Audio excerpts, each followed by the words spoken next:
احمد صاحب، جس طریقے سے اس وقت ایکٹیویٹیز دیکھ رہے ہیں، مداخلت کی جا رہی ہے وینزویلا کے اندر، ان کے صدر ان کی اہلیہ کو اٹھا کے لے جایا گیا ہے، اس تمام تر معاملے کو کس زاویے سے دیکھ رہے ہیں؟ یہ تو بہت ہی افسوسناک واقعہ ہے، کیونکہ ڈونلڈ ٹرمپ جو ہے، جب انہوں نے عہد لیا تھا پچھلے سال جنوری میں، تو انہوں نے کہا تھا کہ میں تو امن قائم کرنے کے لیے آیا ہوں، دنگے رکوانے کے لیے آیا ہوں۔ اب وہ وینزویلا میں جو انہوں نے جس طریقے سے کارروائی کی ہے، تو اس سے تو امریکہ کے لیے مشکلات بڑھ جائیں گی، اور پھر ایران کو وہ دھمکے دے رہے ہیں، ایران کے خلاف یہ ہوگا وہ ہوگا، تو میں اس کو دیکھتا ہوں کہ حالات جو ہیں وہ مزید سنگین ہوں گے۔ ٹھیک ہے، تو سر آپ کیا سمجھتے ہیں کہ کسی غیر ملکی صدر کو گرفتار کر کے ملک سے باہر منتقل کرنا بین الاقوامی قانون کی کتنی بڑی خلاف ورزی ہے سر؟ یہ تو سنگین خلاف ورزی ہے، ایسے نہیں ہوتا۔ بھائی بات یہ ہے کہ بہت سارے، جیسے جو کہ انٹرنیشنل کرمنل کورٹ جو ہے اس نے وہ کیا ہوا ہے، کچھ کے خلاف جو ہے وارنٹ نکالے ہوئے ہیں، تو وہ ٹھیک ہے، مگر آپ کون ہوتے ہیں اس طرح کا مطلب قدم اٹھانے والے؟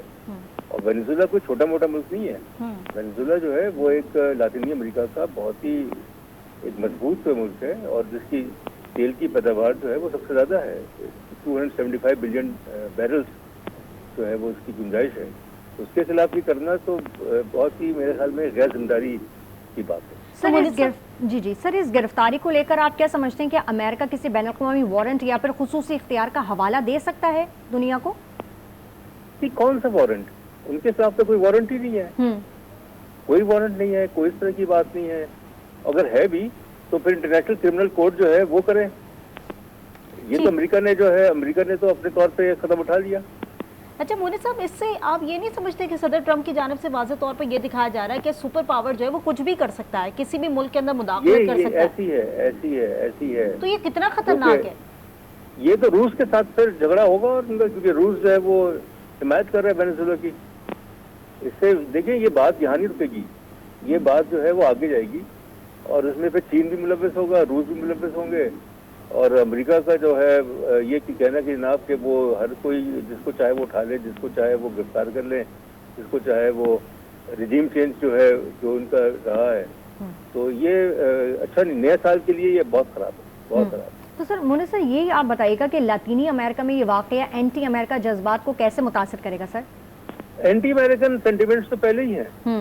چلی میں کیا ہوا، نکاراگوا میں کیا ہوا، باقی جگہوں پہ، مطلب لاطینی امریکہ ہو یا افریقہ یا ایشیا ہو، اینٹی امریکن جو سینٹیمنٹس ہیں وہ تو موجود ہیں، اور اس سے مزید تکلیف پہنچے گی۔ ٹھیک مونی صاحب، اگر ہم اس سینیریو کو دیکھتے ہیں، ایک بہت ہی افسوسناک جو عمل اس وقت ہو رہا ہے، کسی کے ملک کے صدر کو اٹھا کے ان کی اہلیہ سمیت کہیں لے جایا جا رہا ہے، اور اس کے بعد کیا کارروائی ہوگی یہ نہیں سمجھ آ رہا، لیکن ایک پاور کو شو کیا جا رہا ہے۔ ایسی سچویشن کے اندر آپ نہیں سمجھتے کہ فیوچر کے اندر بہت مشکلات پیش آ سکتی ہے؟ کوئی بلاک بن جانا چاہیے؟ بلاک تو خیر یعنی جو سارا تصور تھا نیو ورلڈ آرڈر کا کہ امریکہ جو ہے واحد سپر پاور ہے، وہ تو خیر ختم ہو گیا، کیونکہ اب ملٹی لیٹرلزم کا دور ہے، یونیلیٹرلزم جو ہے وہ تو ختم ہو رہا ہے، تو ایک بلاک جو ہے وہ تو بنا ہوا ہے۔ برکس کیا ہے؟ Brazil, Russia, India, China, South Africa, اس میں اور بھی ممالک ہیں، وہ بھی بلاک ہے، کیونکہ امریکہ کے خلاف ہے، کھل کے نہیں ہے مگر ویسے ہے۔ اس واقعے سے جو ہے وہ امریکہ کو بھی سمجھ میں نہیں آ رہا ہے کہ انہوں نے ایسی جلد بازی کیا تھی۔ اچھا مونی صاحب، یہ بھی ہم دیکھ رہے ہیں کہ 60 دھماکوں اور پھر نچلی پروازوں کو دیکھتے ہوئے کیا یہ ملٹی ڈومین آپریشن آپ کو لگتا ہے؟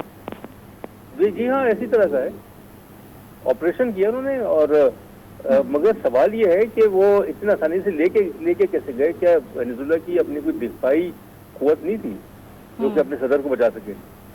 ٹھیک، مونی صاحب ساتھ ہی رہے گا، شوکت بھی ہمارے ساتھ موجود ہے۔ شوکت، جس طریقے سے مونی صاحب بھی بات کر رہے ہیں کہ ایک ملک سے کسی کے صدر کو اٹھا کے لے جانا اتنی آسان بات تھی؟ کیا ان کی اپنی افواج کہاں تھی یا ان کی اپنی باؤنڈریز کہاں تھی جو کہ اس چیز کو روک سکیں؟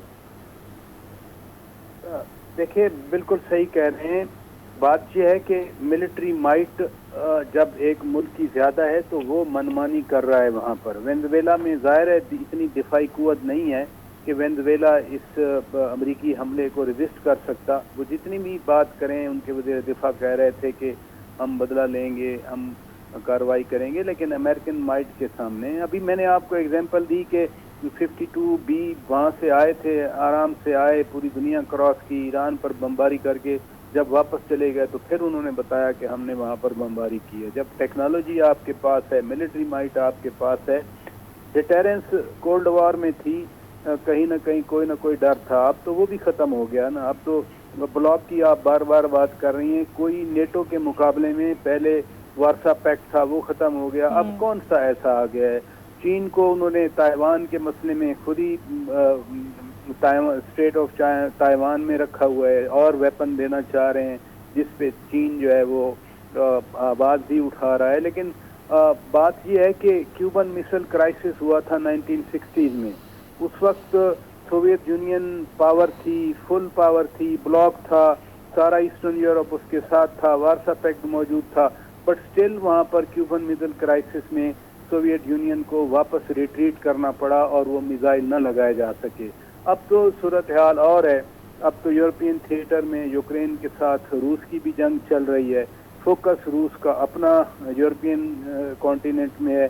اس لیے ایک چیز امریکن صدر نے کارروائی سے پہلے جو بار بار اشارے بھی کیے تھے, کوئی 2020 میں کسی امریکی عدالت نے صدر مادورو کے خلاف کوئی وارنٹ جاری کیے تھے, وہ بھی ایک بنیاد وہ بنا رہے ہیں, لیکن وہ ان کا اپنی عدالت کا تھا. وہ جیسے ڈاکٹر مونس احمد صاحب کہہ رہے ہیں کہ کسی عالمی عدالت کا وارنٹ تو نہیں تھا, اپنی عدالت کا ایک وارنٹ نکلوا کر آپ ایک ملک پہ چڑھ دوڑے اور اس کے صدر کو, اس کی اہلیہ کو باقاعدہ خود بتا رہے ہیں کہ ہم نے کیپچر کیا, گرفتار کیا, اور ان کو ملک سے بھی, اگر وینزویلا میں اتنی مسل ہوتی, اتنی طاقت ہوتی, تو پھر جیسے پاکستان کہتا ہے کہ پاکستان کی طرف کوئی میلی آنکھ سے دیکھے گا تو وہ میلی آنکھ نکال لیں گے. وینزویلا چونکہ ملٹری طور پر کمزور ہے as compare to the military might of United States, تو اس لیے وہ یہ بات بھی نہیں کر سکتے. لیکن یہ ہے کہ جو فیکٹ ہے اس وقت ایٹ دا مومنٹ وہ یہی ہے کہ وینزویلا کے صدر نکولو مادورو کو وہ اٹھا کے لے گئے ہیں, ان کی اہلیہ کو لے گئے ہیں. ایٹ دا مومنٹ وہاں کچھ نہیں ہے وینزویلا میں جس کو ہم کہیں کہ ہیڈ آف اسٹیٹ کون ہے, وہاں پر کیا ہے. صبح ہوگی وہاں پر تو عوامی رد عمل کیا ہوتا ہے وہ پھر دیکھا جائے. ٹھیک ہے مونس احمد صاحب, یہ بتائیے گا کہ جس طرح شوکت پراچا نے بھی فرمایا اور ان سے پہلے بھی میں نے ایک سوال کیا تھا کہ ریجیم چینج اس کو ہم آپریشن کا نام دے سکتے ہیں, اور اس کے ساتھ یہ بھی میں آپ سے سوال کرنا چاہوں گی کہ امریکہ نے یہ قدم اب کیوں اٹھایا ہے, اس کی ٹائمنگ کیا بتاتی ہے سر؟ سال کا آغاز ہے اور اتنا بڑا امن کا پیغام دینے والا ایک دم سے اس طرح کا کوئی اقدام اٹھائے. جی مونس صاحب, آپ کو میری آواز آ رہی ہے؟ مونس صاحب سے شاید ہمارا رابطہ منقطع ہو گیا ہے, دوبارہ ہم ان سے رابطہ کرنے کی کوشش کریں گے. شوکت پراچا, یہ سوال میں آپ سے کرنا چاہوں گی کہ ٹائمنگ کیا بتاتی ہے؟ نہیں, ٹائمنگ تو جو ہے وہ سڈن تو نہیں ہے, کافی ویک سے ہم دیکھ رہے تھے کہ وینزویلا کے خلاف یہ لگے ہوئے ہیں, اور صدر ٹرمپ پہ جب یہ جیت کے آئے تھے اس وقت بھی یہ ایک تاثر تھا کہ ان کی اسٹیبلشمنٹ کچھ اور چاہتی ہے, یہ ان کی پالیسیز اور ہیں. لیکن دیکھیں, یوکرین میں کچھ ہو, مڈل ایسٹ میں کچھ ہو, ساؤتھ ایشیا میں یعنی پاکستان انڈیا کا معاملہ ہو, اس سے امریکہ ڈائریکٹ جو ہے اس کے انٹرسٹ پہ اس طرح اس کی انٹرسٹ پہ اس طرح متاثر نہیں ہوتے جیسے ان کے اپنے نیبرہڈ میں, اپنے ان کے کانٹیننٹ میں. وینزویلا کا معاملہ ڈائریکٹ ان کے کانٹیننٹ میں ہے, وہاں پر وینزویلا ان کی جو ہیجمونی ہے یا ان کی جو ایک پاور ہے اس کو تسلیم نہیں کر رہا تھا. تو یہ تو سیدھی بات ہے کہ امریکن انٹرسٹ متاثر ہو رہے تھے براہ راست, تو وہاں پر وہ امن والا فارمولہ بھی نہیں چلا, دوسرا کوئی فارمولہ بھی نہیں چلا, براہ راست کارروائی کر کے ان کے صدر کو ہی اٹھا لیا گیا. ٹھیک ہے, کارروائی کر کے ان کے صدر کو ہی اٹھا لیا گیا ہے. ہمارے ساتھ شوکت پراچا موجود تھے, آپ کا بہت شکریہ. امریکہ نے وینزویلا کے صدر کو اہلیہ سمیت گرفتار کر لیا ہے. امریکی صدر ڈونلڈ ٹرمپ کے مطابق کراکس میں آپریشن کے دوران صدر نکولس مادورو کو اہلیہ سمیت گرفتار کر کے ملک سے باہر منتقل کر دیا ہے. امریکی صدر ٹرمپ نے ٹروتھ سوشل پر جاری پیغام میں کہا, آپریشن قانون نافذ کرنے والے اداروں کے ساتھ مل کر کیا گیا, جبکہ مزید تفصیلات کے لیے آج مارالاگو میں پریس کانفرنس کی جائے گی. امریکہ نے وینزویلا کی قوم کو مجرمانہ فوجی جارحیت کا نشانہ بنایا ہے. جنگی ہیلی کاپٹر سے شہری آبادی والے علاقوں میں راکٹ اور میزائل داغے گئے. وینزویلا کے وزیر دفاع ولادیمیر پادرینو نے ویڈیو بیان جاری کر دیا, کہا کہ حملے فوریتینی تیونا, کراکس, میرانڈا,